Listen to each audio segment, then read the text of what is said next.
doing a side serge for a client by machine, and it looks almost like a natural hand sewn serge, and we're just doing this again instead of doing the hand serge because this is a little bit less expensive. And this is basically an NC side serge machine that's been modified to be able to do this type of work. And there we go, and go to the next part.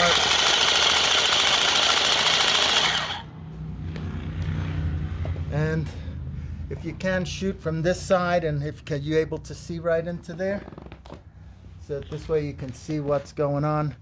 We have the serge material right in here, and it's pre-made to make it look like a hand serge.